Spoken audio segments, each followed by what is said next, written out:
15. Karena kalau kita melewati dari kanan posisi ajaran yang dia sampaikan bertentangan dengan jangan ini udah dikit nggak kelihatan. Sini, miring aja. Miring masuk.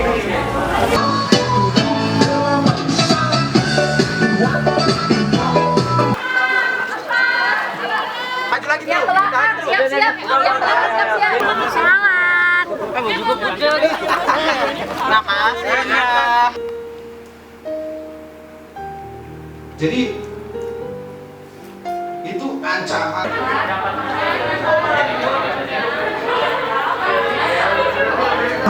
Dan kita lakukan rencana tersebut. Jadi dari situ pasti tiap-tiap dari kita memiliki rencana khusus yang telah Tuhan berikan kepada kita. Nah, akan tetapi itu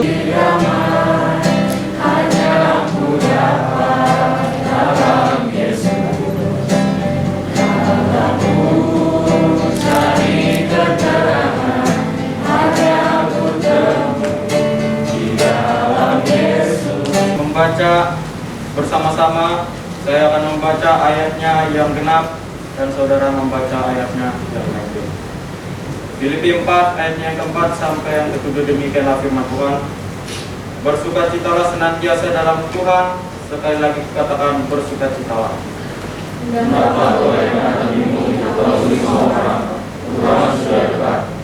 Janganlah hendaknya kamu khawatir tentang apapun juga, tetapi nyatakanlah dalam segala hal keinginanmu kepada Allah dalam doa dan permohonan dengan ucapan. Firman kita pada hari ini saya ambil dari tema kita bahwa firman Tuhan sebagai satu kebutuhan hidup. Pernah nggak kalian berpikir di saat suatu masalah melanda hidup yang bisa dibilang mengobrak-abrik isi hati, pikiran, dan perkataan kalian, seakan-akan Tuhan tidak memberikan satu keadilan dalam kehidupan kita? Di saat orang lain yang tidak mengenal Tuhan Yesus Kristus hidup dengan kemegahan, tetapi kita serasa dicambuk dan juga nyawa itu seakan ingin ditarik. Tetapi dalam hal ini saya ingin menyampaikan satu hal.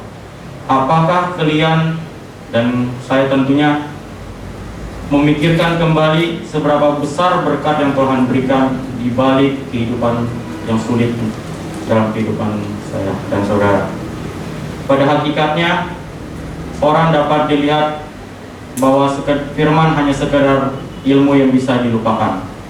Tetapi sebagai orang-orang pilihan Tuhan, kita harus menyadari bahwa sesungguhnya firman adalah sumber kehidupan dan kebutuhan. Hal ini bisa saya nyatakan dikarenakan saya mendapatkan satu kata-kata dan kalimat bahwa firman adalah air kehidupan, air hidup. Oleh karena itu, gereja kita selalu menyediakan air hidup setiap bulannya. Makna dari air hidup ini adalah air. Air itu apa bagi saudara? Air itu pasti kebutuhan. Dalam konsep apapun, manusia bisa bertahan tidak makan 1 bulan, tetapi tidak bisa bertahan tidak minum selama 3 hari. Maknanya apa?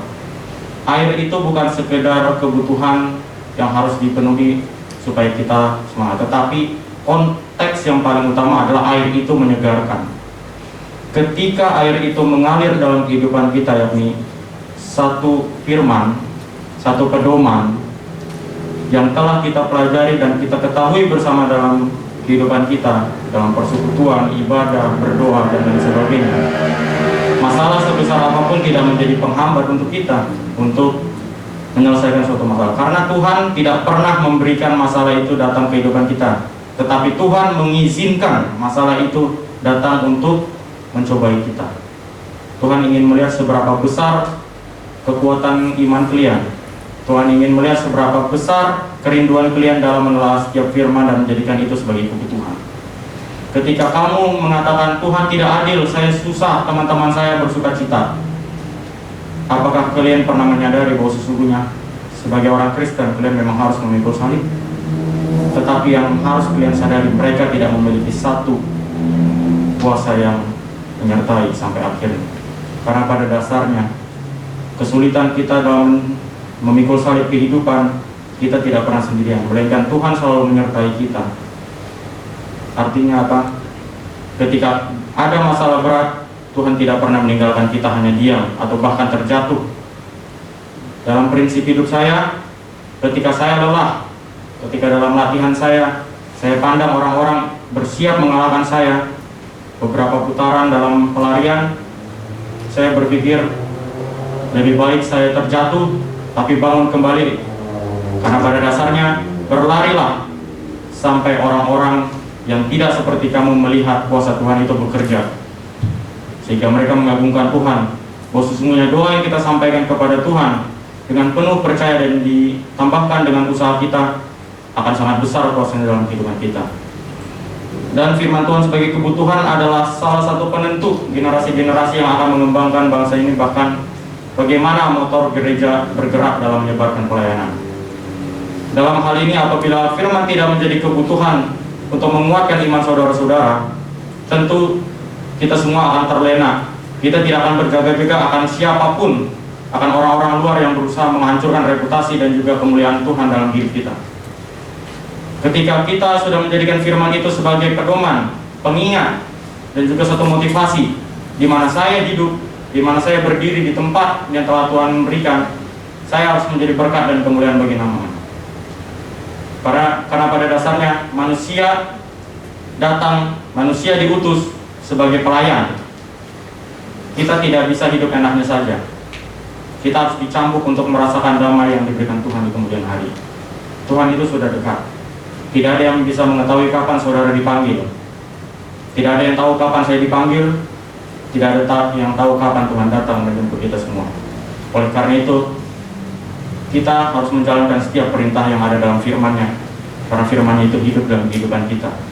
Dan hal ini hanya bisa kita lakukan ketika firman menjadi landasan utama dan moral dalam kita berjuang melaksanakan apa yang telah kita minta kepada Tuhan. Ingatlah bahwa sesungguhnya firman itu betul-betul hidup. Ketika saudara capek, ketika saudara sedih, ketika mungkin salah satu dari kita mengalami frustasi, ingatlah bahwa sesungguhnya kesedihanmu, air matamu, usahamu yang meneteskan air mata atau bukan keringat yang menyatu dengan mata mengakibatkan keperihan akan terbalaskan dengan senyuman indah di suatu hari kemudian. Jadikan firman Tuhan sebagai pedoman dan kebutuhan, karena itu nyata dalam kehidupan kita bersama, dan hendaknya hidup kita betul-betul bisa menjadi berkat bagi sesama dan kemuliaan nama Tuhan bagi mereka yang belum menemukan terang dan damai sejahtera.